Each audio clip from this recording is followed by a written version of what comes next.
This is the GPL Podcast, part of the Pull Tab Sports family.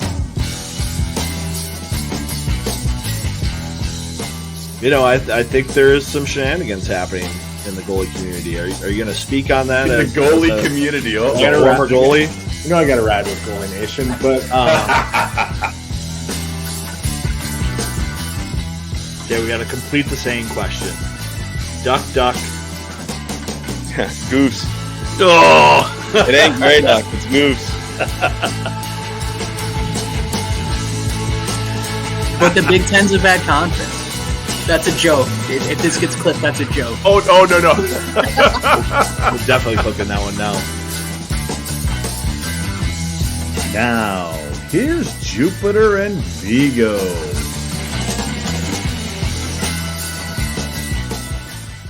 Good evening and welcome to the GPL Podcast, episode number 244. Well, Viggs, we're kind of going in a different direction tonight, not talking hockey right off the bat. Yeah, we've got Derek Burns from Dinkytown Athletes joining us tonight to talk all things NIL. They've had a big month so far with a couple special announcements that they've been able to work out, and it's exciting time for University of Minnesota athletics. Well, let's bring him in. Let's bring him right in. Underway here. Derek Burns from. Wait, let's press the right button. There we go. There he is from Dinkytown Athletes. Hey guys, nice to finally meet you, Derek. very good to meet you. Good to be virtually face to face. Put some face to the many emails. Appreciate the support, guys.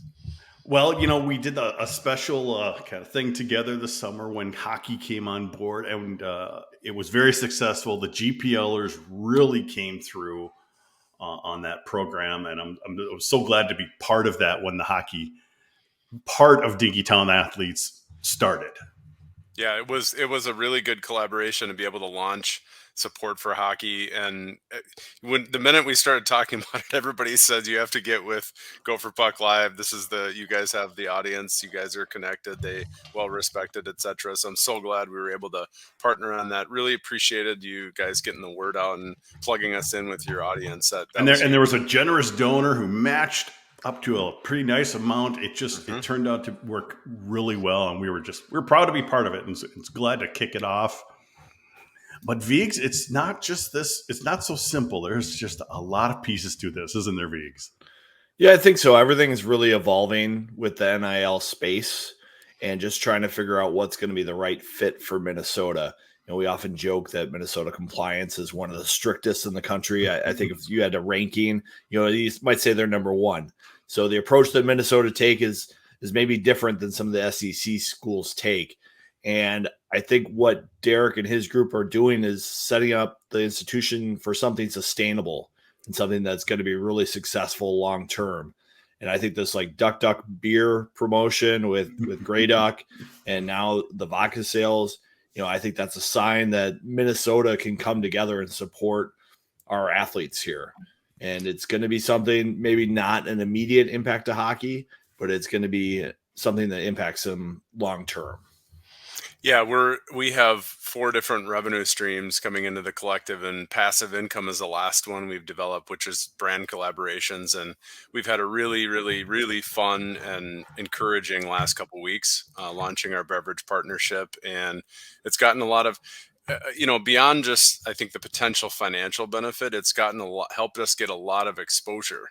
Just because, connecting over beer, I guess, is a good way to connect with people. So it's gotten people talking. It's gotten people to pay attention to this. Let's be honest. I mean, there's a lot of negativity around NIL, and people a lot of times I think would rather plug their ears and try and ignore it or forget about it or whatever. So, but hopefully we can dispel some of that, tonight. But definitely a really exciting last couple of weeks, kind of wrapping around our beverage launch. And yes, we're taking a very sustainable approach to this. We're building something that will last, that's very supportive to the current athletes. We are doing it the right way, but that doesn't mean we can't be competitive.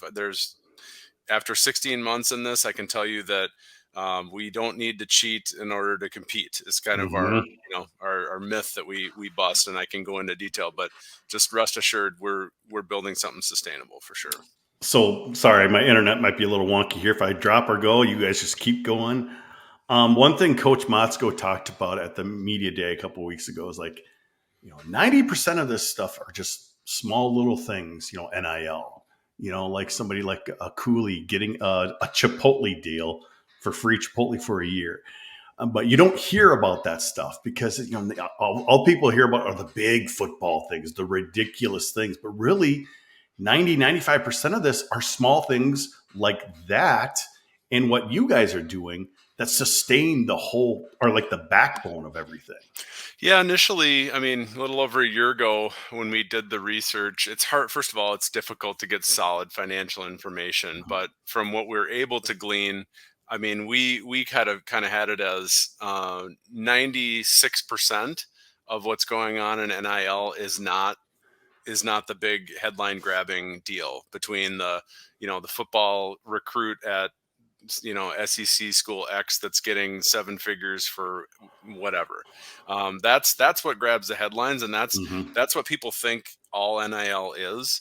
And although there's a little bit of that happening, and by the way, a lot of those headline grabbing deals there's more than meets the eye. I'm not saying there isn't big deals out there, but very often if you back channel that, you find out that there's some holes. But anyway, you're exactly right. I mean, 96% of what's going on in NIL is getting, real support, things like appearances, social endorsements, brand partnerships, fan engagements, exclusive content, videos for members like our members and different collectives. That's what NIL is for the most part.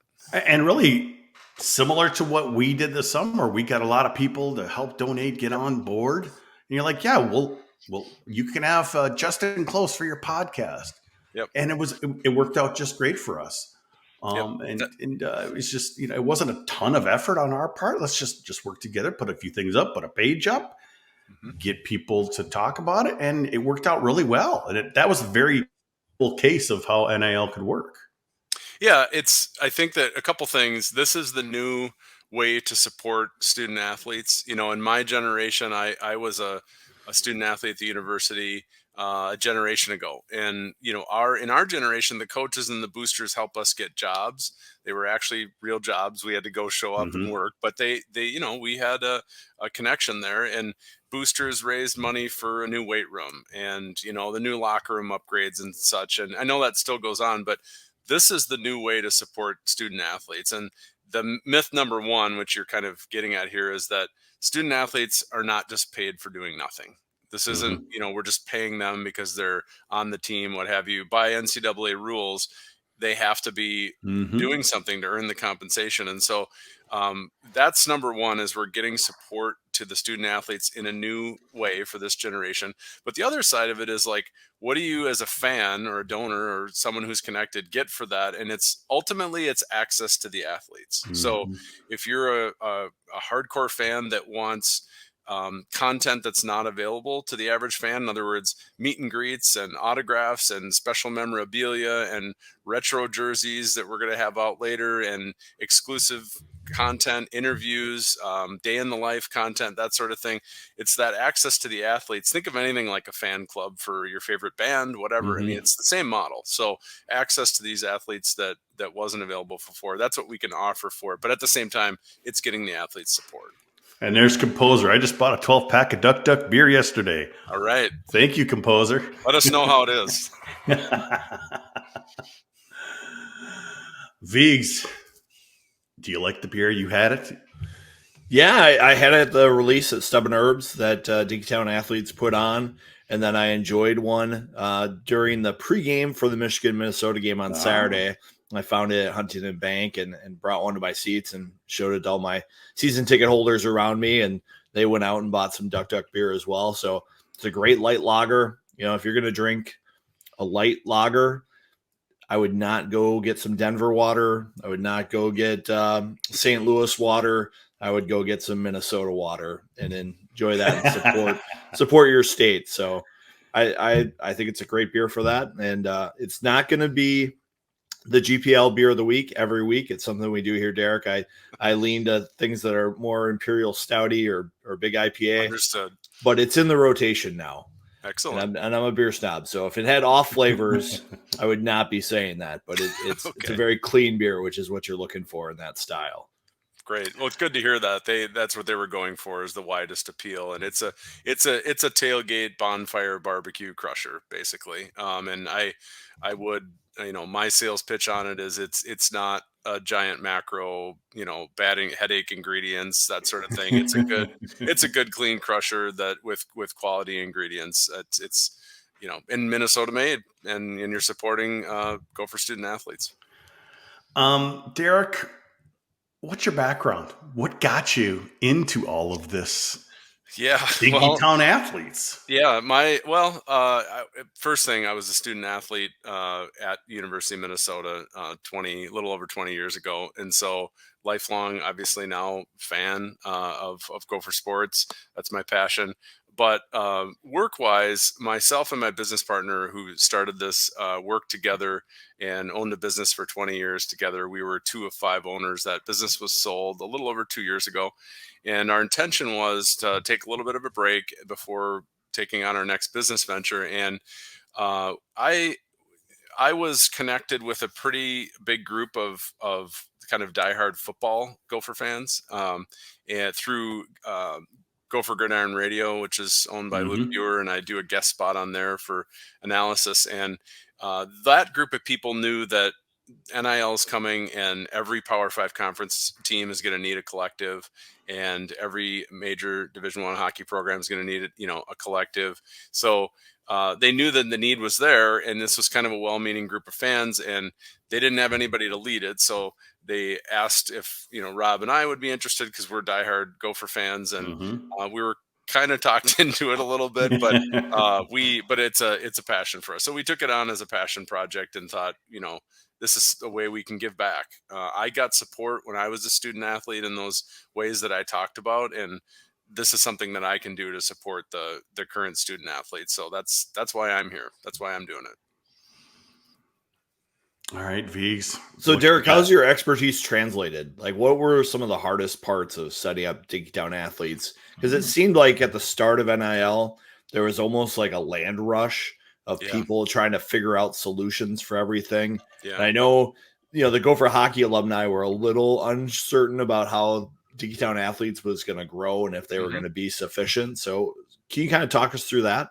Yeah, we took 6 months before we launched to build bridges with the university itself. So I don't want to give a really dry background explanation, but in short, collectives cannot be officially tied to universities. It has to be an arm's length agreement, because the universities themselves can't be involved in the contracts and the compensation of athletes. So you have to have this kind of odd third party known as a collective in order to be able to do that.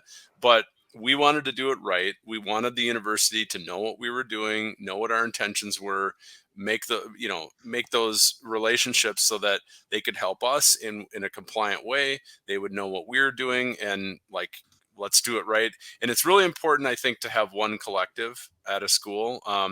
There's really been a lot of evidence now showing that if you have multiple collectives, that's a recipe for disaster. They end up eating each other up, and they'll end up folding into one collective anyway. It's too confusing for fans. So we wanted to kind of let's be the one collective. Let's do it right. Let's have those relationships. So that was kind of the background. And frankly, my business experience that I had prior to this, there are some business principles that translate, but this is definitely has been a startup, which I had not had startup experience. And my takeaway is that if I didn't have a passion in this, I would not be doing a startup. It's a lot of work and there's not a lot of resources, but I've enjoyed it because I like the content and I have a passion for what it is. But yeah, I guess those learning many things along the way. And just to touch on what you said, Eric, there's been a lot of oxygen spent on how do you do this and what's the right recipe and what's going to win.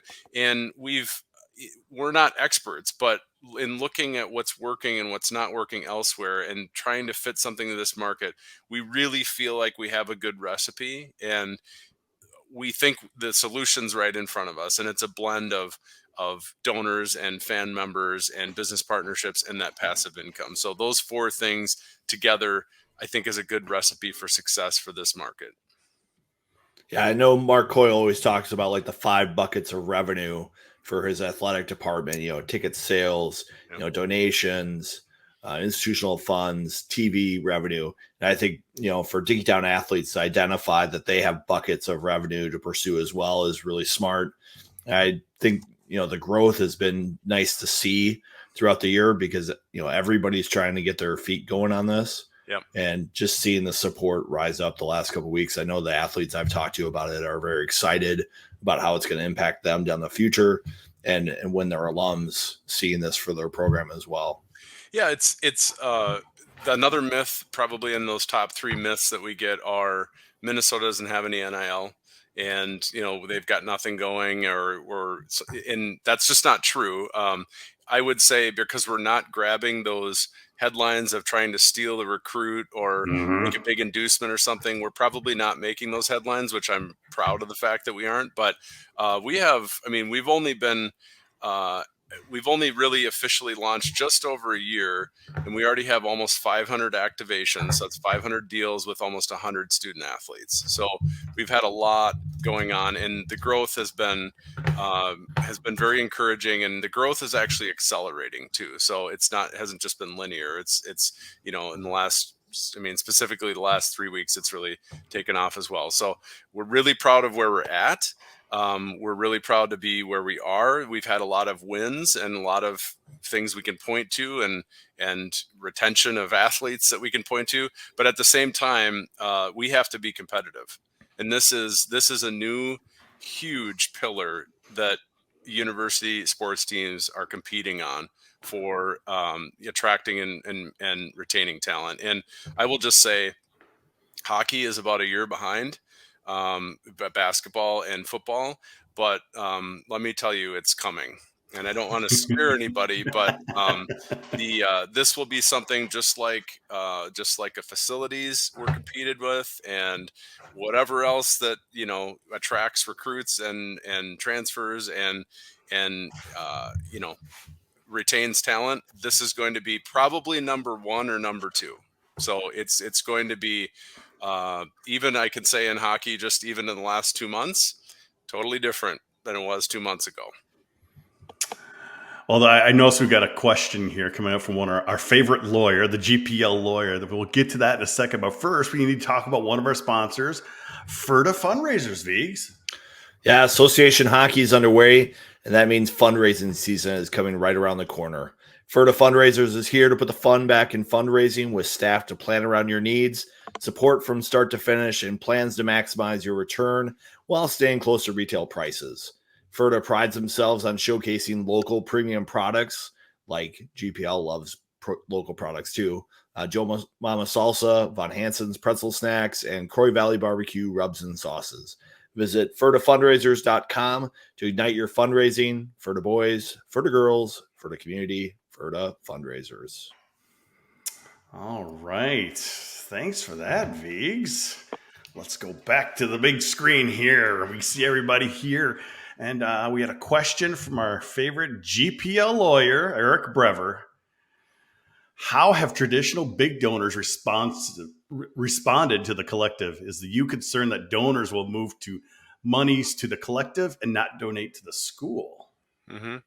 Yeah, I think everywhere this is a topic of conversation. I don't know that I'd use the word concerned. The foundations at these schools are the ones that control the 501c3 donations that ultimately get to the athletic department. And so if you ask them, it's certainly something that's on their radar. I don't know if they would consider it a threat or not, but from a donor's perspective, it's very new, and I would say a very, there's a lot of educating going on to talk. There are a lot of questions to be answered and things like that. And one of those is definitely, well, I've donated every year to the university, to the foundation fund. And okay, should I split my donation? Should I donate to NIL now? And our answer is ask the coaches. And I think right now the coaches would tell you that NIL is a priority. I'm not here to take away from anything that the foundation's doing. They have a very large budget. And just to be completely blunt, what I think the collective and what Gopher hockey needs in order to be competitive and stay competitive is not going to erode somebody's the foundation's income. So I think that both can happen. Certainly ask for both, or people be wanting to donate to both. But I think it's fair to say NIL is a priority right now. And if that means that, some money gets shifted that way, I think that's the world we live in at the moment. Our guy Sloth says when he wins the Powerball tonight, he's going to pledge 10% to you. So Sounds I good. think you would take that. Yes. Sloth, I think that's also a binding contract. We got our Eric Brever on retainer, and I think he's going to write that up for us. So thank you. So what's the future for Dinkytown Athletes? I mean, what's your 1 or maybe 3-year kind of goals right now? We want to support all nearly 500 student athletes at the University of Minnesota in all sports. I think that's a good goal.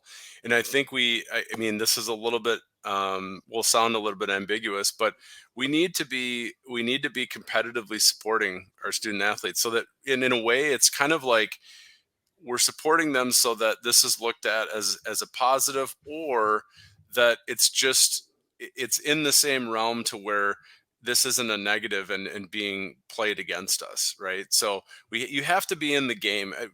Believe it or not, NIL is not really about who has the most money. I think that's people's assumption when you hear about those headline deals where, well, a student athlete left here because they could go get more money here, and yes, some of that happens to a degree, but ultimately student athletes are making decisions based on a number of things. NIL is going to be one of those. So if there are 2 or 3 schools that they're considering and all 3 are giving, a amount of support that's relatively similar or kind of in the same realm, that's not the thing, right? So, but what we have seen, there's 2 things we've seen, and I'm not sure how this will affect hockey, but 2 things we've seen are student athletes in their final year of eligibility who are not going to make money in the pros. We have seen them leave to make more money because they're saying, this is my last year. I have to make money while I'm in college because I'm not going to be making it in the pros. That is a trend we're seeing. The other is, if you don't have any support or very little support, you will get players poached. You will lose those battles. So again, I'll restate it to make it super clear. We haven't seen that this is about whoever can offer the most money or have the most resources. And, it's literally comes down to, someone going to the college down the road because they can get 20% more. We're not seeing that. It's not about having the most. It's about being competitive and being in the game. All right. I see a question from Ryan K. Are you seeing alumni playing pro sports stepping up and helping the collective? I find this a little interesting because, I believe you have a little difficulty with current pro players and trying to do stuff with them, don't you? Not really. We haven't. So if you, there's some ownership. So there are some collectives that have ownership tied to pro franchises, and that's an issue. So there are a few collective owners that are part owners in basketball NBA franchises, and that becomes a conflict of interest. But no, I think in general, pro alumni, I think that is becoming a thing. First of all, we've had some really good productive conversations with the men's hockey alumni, and that's really an ambitious group that wants to support the players. And I think I don't want to give anything away, but I've been pushing them towards you. Okay. Well, there are some things coming up in the future that I think are going to be pretty exciting to support the collective, but it's early, so just stay tuned for that. But elsewhere, I can say around the country, there have been Michigan State NHL alumni have made a very large investment in their collective. So I think that is a thing. It's going to continue to be a thing, and I think it's a good thing. I mean, giving back to the college that you cut your chops at and had that college experience, and giving back to that, I think is great. I like that we're seeing some retro gear. Nigerian shirts and things like that. I like that. Yep, we have got some coming for hockey. So we've got some retro jerseys with alumni name, image, and likeness. And in those cases, those alumni that you're going to see have graciously, donated that essentially to be able to have the proceeds from those retro jerseys go to the collective to support the current players. So look for that soon. I see a question here. Taylor Kearns, our guy Mote. I know nothing about NAL. Can you donate to specific sport, or does it kind of need to go into one pot? And actually, you can with Dinkytown Athletes, can't you? Yep. So as I mentioned, those four revenue streams. The main one, I think for our market, is going to be just fan memberships. So fan memberships start at $10 a month. It basically operates on a Patreon model. So it's $10 a month up to $500 a month, and you get different perks at each level. And when you purchase a membership, yes, you can choose to which sport or sports you want your membership to benefit. So you're not, it doesn't go into a pot unless you want it to go into our general fund. You can, if you just want to support men's hockey or men's and women's hockey or hockey and softball, I mean, whatever mix you want, you can make that election when you become a member. Sounds like a good deal, Viggs. Yeah, I think it's going to be really important. I mean, you can look at what Michigan State's doing with their hockey program. It's not just the collective. They've made lots of improvements to their arena, to their team facilities. And I was just like listening to Derek Schooley this week on USCHO, and he's like, these teams are going to be paying players to come there. And it's going to be a real problem for programs that don't have enough support to keep up, because there's only 64 Division I men's hockey programs. So there's going to be a little bit of stratification that happens, because you're not going to see, big TV money in Division I men's hockey. So it's going to be ticket sales, contributions to the programs, and contributions to collectives. So it's going to be a big part of the next decade of college hockey, I think. Yeah. And I think that Minnesota specifically and I know there's some apples and oranges for sure, but if you look at the legacy and kind of the placement of historically of Gopher hockey being right at the top, and you look at other sports, what the challenge is, or the concern is, if we don't do NIL right, is those very top teams lose their depth. So you see that other teams will come in and try to induce, which is technically not allowed by the NCAA, but it does happen. And they'll try to lure those players that aren't on the first line, those players that aren't getting enough ice time. They'll try and lure them to their team because they're going to play more. And maybe they can, maybe they have a donor that's willing to throw a big carrot out there to try to lure them financially. So I definitely think we can deal with that here. And again, supporting the current student athletes that we have really takes that away. But if we're cavalier about this, the way that a couple of football powerhouses have been, then they've now changed their tune, by the way, but they went into this saying, hey, we're Helmet School X, like NIL, whatever, big deal. And they lost recruits and they lost talent, and now they're changing. So I think we can learn from that and just learn to get ahead of this, and just make sure that we're supporting our student athletes and all the other wonderful reasons why hockey athletes want to come to the U of M are still there. Viggs, did you have anything else for Derek here? I have been a big fan of your podcast with Ryan and Luke over the years, and I had a question that got onto your show this last week, and it's the bye week for the football program, so I got to get a little football talk in here before we shift on. But I pose, what's the philosophical next step for this Gopher football program? When you look at Gopher hockey, with their young players, they develop them. Right now, Oliver Moore is going to be a center for the Gophers. He's a first-round pick. He's going to play a lot of minutes. He's going to be on the power play. He scored 2 goals in the exhibition.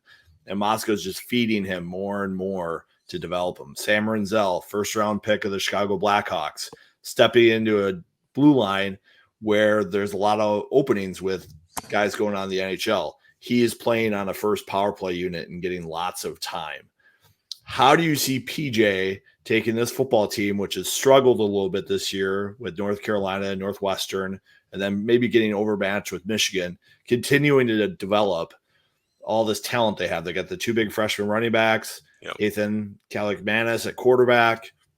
A lot of skill, but a lot of room to grow. What do you see happening in the second half? Well, I that was a great question that we did address on the podcast, and I'll give you my honest answer. And I know I probably will sound like a rube, but hopefully, if anybody's listened to the Go for Gridiron Radio podcast the last few years, hopefully I built up some equity, and I really try and shoot straight, give my honest opinion.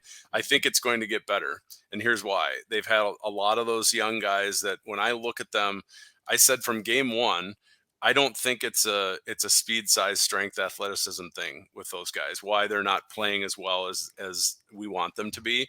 I think it's a mental. In football, we call them post snap reads, but it's being in the right position and reacting to what the other side of the ball is doing, and that you have to develop that with experience. It's not necessarily that they're missed assignments. They're doing the wrong thing. They're just a little slow in getting to the right spot, and the only way that you get better at that is seeing that play or diagnosing that play or running that play the 50th time. You're a lot better at it than you were the 5th time that you did it. So I really think that they're going to be better in the second half of the year, because particularly on defense, where they've been really solid the last 5 years of this PJ Fleck era, they've just been pretty lights out on defense.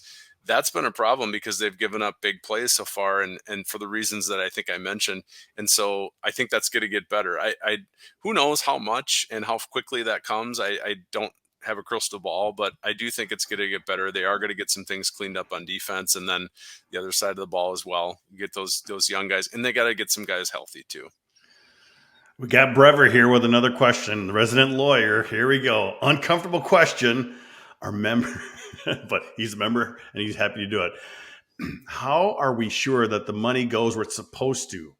Who audits Dinkytown Athletes? Yep. Yeah, that's a very fair question. So we are, being that we're separate from the university, we have pledged 85% of every dollar that comes in goes to Gopher student athletes. We're transparent with the university about that.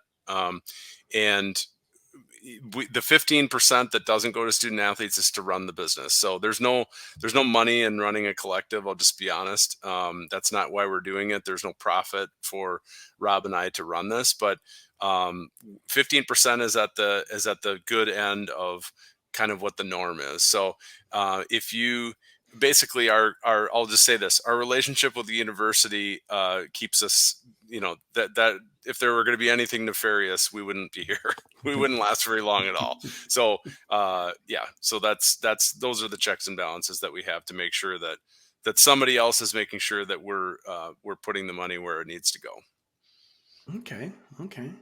Well, thanks for joining us, Derek. It was great to have you on. Give us some education on NIL. It's my pleasure. And if anybody wants to learn more, dinkytownathletes.com, become a member or ask questions or hit me up on social.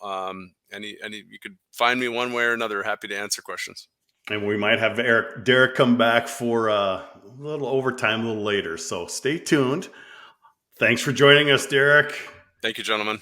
And here's a little something from our sponsor. Hi, I'm Kevin. I've been part of the ball crew at numerous tennis events for years. They say I'm an excellent ball handler. It's my job to get loose balls where they're supposed to be, to make the players comfortable, so they can focus on the task at hand, winning. Which is why I recommend Chill Boys life-changing bamboo boxers and boxer briefs. Chill Boys, comfort where it counts. I thought that was a good commercial, so I thought we should run it. Chill Boys, and don't forget, use the code. Excuse me. Sorry, go to chillboys.com, use the promo code PULLTAB15 for 15% off your order. Gosh, talks amongst yourselves, these. All right, there, Jupe. Boy, could use a little duck beer to get that throat in order. Yeah, I suppose we should talk a little bit of hockey, as this is the Gopher Puck Live podcast. That first exhibition with St. Thomas, I thought that first period was rough, a challenging one. Minnesota probably was a little too into their summer hockey and not necessarily on top of their competitive hockey game. I think Bob joked that, at Minnesota, we're really good at being fancy, but fancy doesn't win hockey games. And they had to work on their grit and their grease to find their game. And once they did that, I thought that second period really changed. They got a couple power play opportunities, even though the power play didn't look great. It's a chance to work on against a real opponent. Yeah. And they started to figure some things out, which is nice to see. We saw everyone playing. Bob was rotating those 7 defensemen through the lineup. We even saw Michael a little bit, the St. John's player who's the late ad, get in there. But I thought it's encouraging for that first week. Obviously, Oliver Moore looked great, which is really nice to see for Gopher fans. And, he's going to be a good player for them this season. I would agree with you in the slow start. I think it was 4 shots that first period, and then some feedback there. Not sure what that is. Is that me? I did not hear it. You're good. Okay, well, I hear something in my ear. Something's running in the house. I'm like, what the heck is that? Yes, obviously they improved. The hit on Nevers, Viggs, you put that video out, and it quickly had a couple 100,000 views. By the way, Chris caught me. I did say St. Thomas. I meant Bemidji. It's been a long day for me here. But, yeah, the hit on Nevers, the player for Bemidji got hit by Oliver Moore earlier in the shift, and he got hit pretty good. And I think he was like, this is an exhibition. I didn't appreciate that hit. I'm looking for something else. And as he came through the neutral zone and Nevers was kind of fumbling the puck along the boards, this guy thought, okay, here's my chance. I'm going to take a run at this guy. And I think because of some of the positioning on the ice, Nevers didn't really see him coming. It wasn't like he was coming straight at him. He was coming out of nowhere. So he didn't really see him. Yes, I know he didn't have his head up, but at the same point, this is amateur hockey. You can't take runs and pick people's heads. If he would have came from straight on and just hit him, center mass and skated right through him, that's one thing. He didn't. He came through, he picked, there's head contact. Nevers' head may have hit the ice after his helmet came off, but, it's gotten over 250,000 views now on Twitter, and a lot of people say clean hit. I have to disagree. And now the Gophers will be without Nevers for at least a couple weeks. He's not practicing this week. They will get Aaron Huglin back for St. Thomas after he missed the Bemidji State series or game, which will be helpful. But it's tough for the Gophers to have these players missing the start of the season with Kester out, now Nevers out. Airy hasn't practiced yet. He skated today in his goalie gear, but he didn't really practice. That's a tough way to start the season. Mote says it sounded like Missile Command. Ryan's Jupe's girlfriend running the vacuum. I just texted her. I'm like, are you running something upstairs? Because it was something kind of electronic interference that I heard, and apparently the people heard too. So who knows? I'm still on Wi-Fi right now. Hopefully by this time next week, I'll be on wired connection once I get, this room a little more clean. So we're getting there. Viggs, you saw a lot of people say clean hit, blah, blah, blah. It may have been a clean hit 20 years ago, Viggs. 30 years ago. Yeah, but it's just, I have a problem. Oh, he hit his shoulder I'm like, the purpose of that hit is to impede his progress, to slow him down. You don't need to separate him from the puck. Yeah, you don't need to go in there and kill the kid. So it's kind of hard, you got a lot of old school people say, oh, it's clean hit. No, clean hit. I'm like, it was a clean hit. Why did he get kicked out?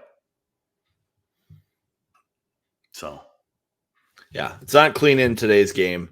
And I think when there have been some Gophers who have had some questionable hits over the years, I have not held back. There's no risk of me not delivering some fire their way either. If it's one of our guys doing it, I say sit him. I mean, you just can't do that kind of stuff. It's not worth it these days. It's just not. I mean, you've seen how some of these players have taken hits and hits and hits over their career. And some of them have mental issues after they're done playing hockey. Some of them die young because of it. I mean, it's It's crazy. So this is the new thing with sports, folks. Yeah, I think it is. They're trying to survive past it and have a life after sports. Yeah, I think it is a good sign that Mason Nevers was at practice today. He wasn't at home isolating in a dark room or anything. So he's obviously feeling good enough to be at the rink. They're just going to be cautious with him. I don't know if there's any timeline for him to get back in the action, but they will go through the proper protocols. Minnesota relies on their doctors to clear their players. It's not going to be a coach's decision. So no worries there. Chris L., thoughts on Pitlick? Kind of up and down. Yeah, I was kind of talking to you about that. I'm like, he got the goal, but man, he was kind of definitely up and down that game. Did you plant this question, Juke? I swear I didn't. You were in my ear about it. He did get a goal, which is good for Pitlick's confidence. I thought they did generate some offensive chances. I think there was just a little bit of timing issues.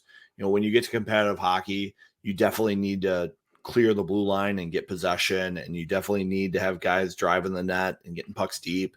And I think just the transition from summer hockey to actual competitive hockey could be an issue there. Pitlick's a really skilled player, and I think he thrives on players who think the game at a high level. And sometimes I think that thinking just comes into play there. I know the Gophers are counting on him to be one of their key players offensively on the power play, and he can drive some offense if he's given the right chance. So we'll see where he ends up. He played a lot with Huglin and Kurth. With Huglin out of the lineup, he's trying to find new chemistry with someone out there during the exhibition. So we'll see where he ends up this week. Well, quickly, let's talk about one of our other sponsors here, Vigs. Unreal is on board with us this year as a sponsor as well. And they've also got a nice deal going for 15% off. But what can you tell us about it? Gopher Puck Live is all about Minnesota, and so is Unreal. This company was started in 2013 by a Minnesota entrepreneur, Michael E. Jordan, who had $300 in his bank account and is growing a brand looking to leave a legacy here. We're all about people who want to invest in Minnesota, and Unreal is one of those companies. They're an independent local clothing company crafted around the athlete. They release fresh looks, the hottest drops, and donate 10% of all profits to organizations and worthy causes in our community. Visit unreal.co, that's a co, not com, and use the promo code PULLTAB15 for 15% off your order. Definitely take advantage of that, folks. It's good stuff. If you're a Vikings fan, look for their drops. They do these exclusive stuff. They do a lot of hockey merch. Maybe we'll see some Gopher merch besides the row of the boat stuff here soon. Let's go. Let's go. All right, I'll take a look at some comments. Opinion on Fish. Definitely hoping to see him have a good year this year. I like that kid, Vigs. Such a solid defenseman. Yeah, he was talking with the media today, and he had the grit and grease Gopher hockey shirt on. Nice. That's what he adds to the lineup. And he was looking forward to hitting someone in a real game because he's had to hold back during practice so far. He's a physical player, and he understands what he can contribute to the lineup. I thought he looked really good skating-wise. In his chances last year, he did a pretty nice job. There were a couple times against Michigan. I think he maybe got a little over the skis with himself, but he has the skill. And I think as he gets more playing time, he'll get more confident. One thing about Fish is he skated a lot this summer with Kester and Nevers. He was one of the guys who stayed home and worked out a lot with Cal Dietz and the Gopher program. And I think that's going to pay off for him this season. There's a lot of ice time out there now that Johnson, Faber, and Lacombe have gone on to professional hockey. And so I think they're looking for Fish to fill some minutes, play a little penalty kill, and give them some depth to their lineup. Ryan K., yes, please, on the Unreal Gopher Puck gear. I like the way he's thinking. Speaking of gear, Vigs, the new jerseys look cool, according to Sue Slayer. And, we got that drop on Saturday morning at 11 a.m. 3 new jerseys. And then they pull out the road jerseys at Mariucci on Sunday. Why not, right? It's an exhibition. You wear whatever you want. No, they look good. Well, I thought the gold really popped. I think Yes. some of the jerseys the last couple of years, the I numbers have love been a more little gold on the tricky to see. shoulder. Yeah. Yep. It So looked these were nice. nice to see. They were clean. They popped under the LED lighting, which I know some people maybe looked up during the game and caught a little glare from the lights. They're bright. So keep your eyes on the ice. It's like looking at the sun, with the eclipse that's happening this weekend. Don't look at the Don't sun look at it. directly unless you have protection. Same thing with the LED lights at Mariucci. And one thing people kept saying, it's darker in there. It's darker in there. I don't think people realize how the light was in Mariucci. It was so flat and it went so out over the stands that now the stands are not lit up as much. So it kind of makes the whole building look darker, but the ice is not that dark. I think it's just kind of a perception thing. I think it's definitely a perception thing. When you're down by the ice, it looks normal and bright. I think it's just when you step back and you look into the stands, especially like we posted that video of the salute. Someone was talking about dim. Well, they kind of dim it down once the game's over. And I think you're going to see some cool light stuff throughout the season now that they have the technology to do it. The glass, I personally was not a fan of, Viggs. A little difficult to see the angles through that glass because it's a combo. It's like a hybrid plexiglass, whatever it is. It's different, and it sounds different when the puck hits it too. But as a photographer, I was shooting straight through the glass. I was doing okay there, but some of the angles, I heard some complaints. Yeah, I think if you're looking through the seams, you're going to have some issues. But I think it's the same glass as they have at a lot of NHL rinks. And that's what they wanted to do. They want to do that standard high-end material that they're going to be playing in at the NHL level. So I think it's just a change for Gopher fans. They'll have to get used to. And one thing I did like is that because of the new configuration of the arena, Brever's seats down on the end behind the goal in section 1, they're up 16 more inches. So they could see over the goal. They could see down what's in front of them a lot better. I think those seats behind that goal are going to be some pretty good seats because I sat there in the second period and for about 5-10 minutes, and it was those are pretty good seats. But as a photographer, there's some corners and nooks areas that I could never think about going to shoot from that I'll be able to do this year. So I was happy with that. Just go to a corner in the second period on the other side, and I can get the offense and get some good shots and not be worried about bumping into a fan.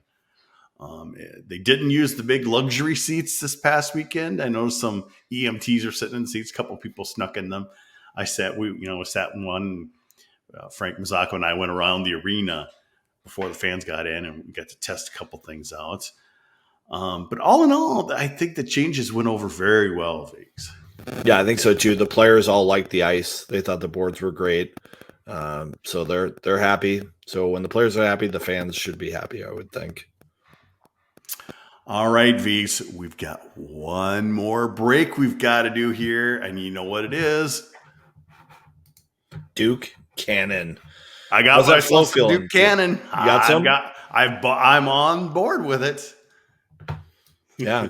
Gopher Puck Live is part of the Pull Tab Sports family this year, and that means we need to make sure our hockey hair is elite. One weapon in your hair care arsenal should be Duke Cannon men's grooming products. They're a Minnesota company that makes hardworking products for hardworking men. Whether it's Serious Flow styling putty, adding some structure to your game, or News Anchor thick hair, which I use from time to time to increase some volume, visit DukeCannon.com, Target, or even your local hardware store for products to make your hair a weapon. And they smell good too, Viggs. I got some. I'm like, wow, I smell good. And I got mine at Target as well. So you know, everybody goes to Target. You know where to find it, folks.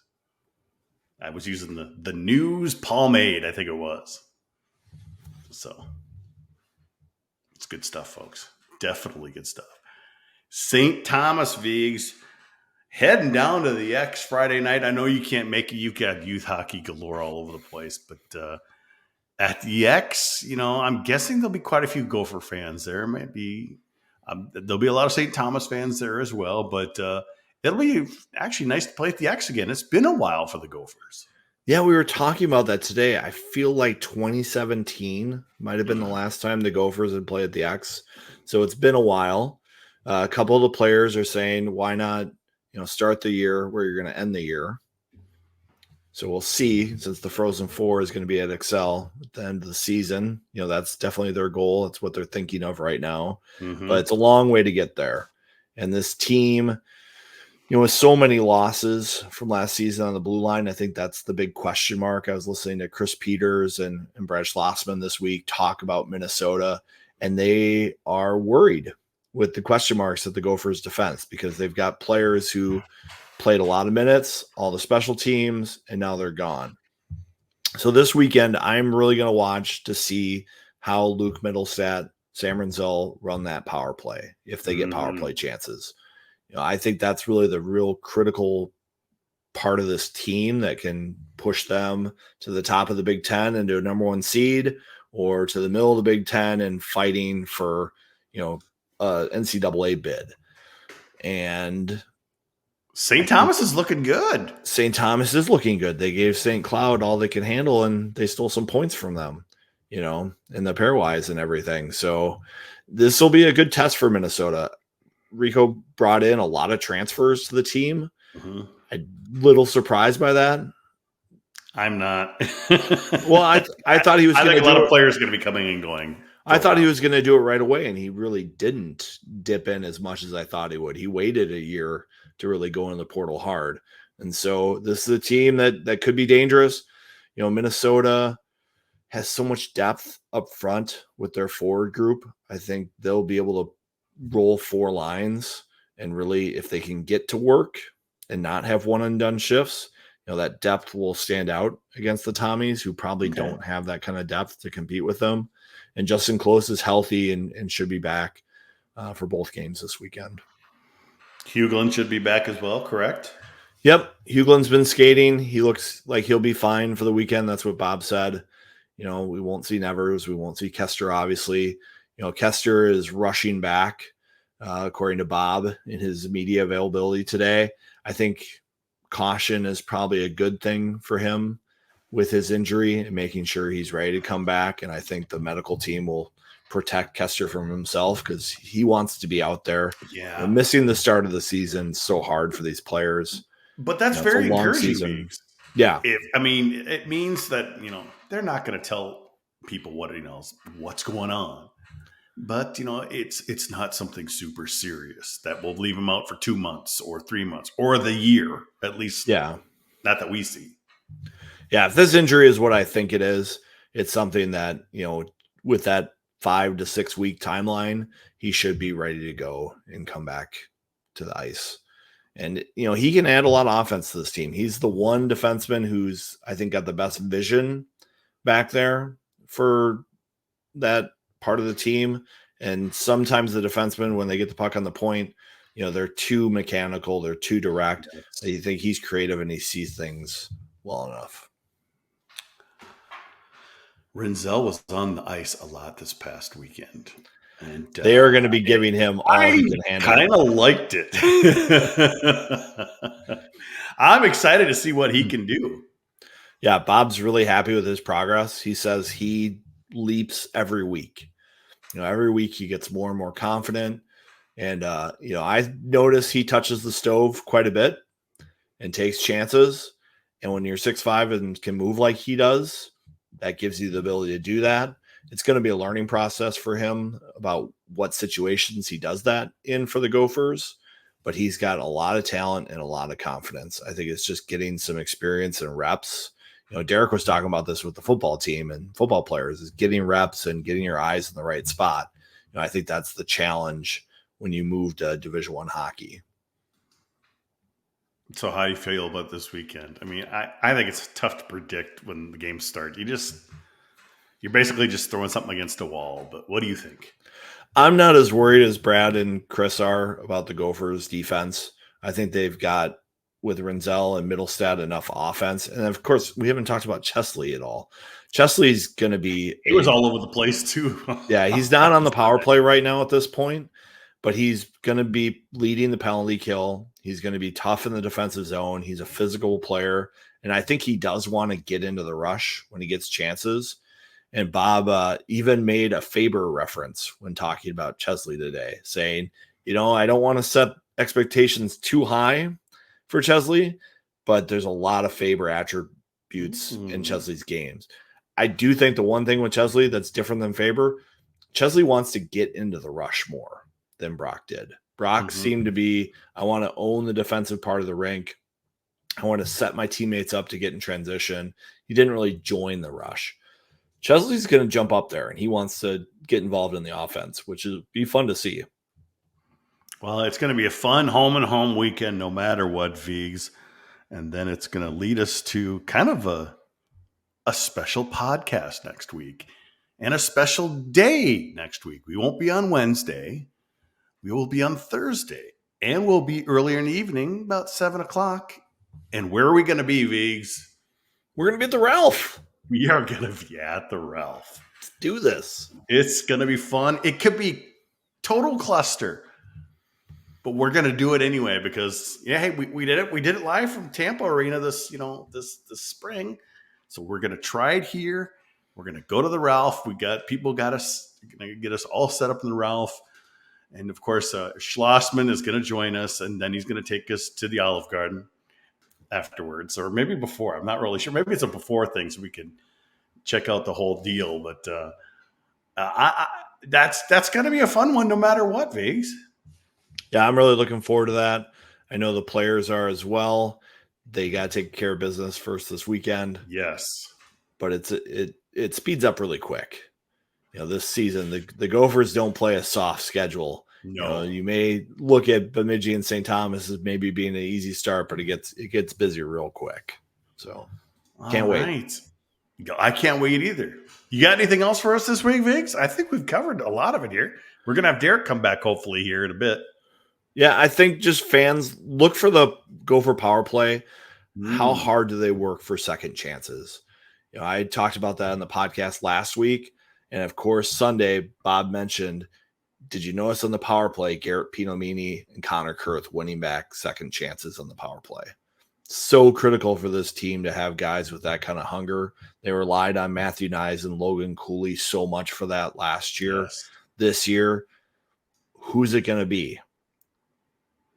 I don't know if it's going to be Kurth and Pino every week, but they need to have guys with that kind of attitude. And that's the point of emphasis coming from the coaching staff with this group. Because I've noticed Gopher power plays aren't always tic-tac-toe. They are often fast, creating chaos, and capitalizing from the other team that can't keep up. That's one of Bob's big things. And for this team, to hit that peak, their ceiling, they need a power play that's over 25%, I think. Okay. This is a team that can get to 3, can get to 4, but having a good power play is going to be a big part of that. Well, there it is, folks. The season starting. That's the best part. We kind of started last weekend with a little exhibition, but now it's for reals. Let's go. Now that the Twins are done. That you could just see it coming, Vigs. Sorry, I know, there it is. World champion. Wore the vintage. 87. A lot of positives, though. A lot of positives. It's tough. It's tough for us older people who grew up, for 87 to 91. So it's tough. Well, that's going to do it for this episode of the GPL podcast. I want to definitely thank Derek Burns from Dinkytown Athletes for joining us. And of course, next week we'll be back on Thursday at 7 p.m. live from Ralph Engelstedt Arena. Should be just a fun show. For those of you watching live right now, stay tuned for some overtime. For the rest of you, we'll see you next week at the Ralph.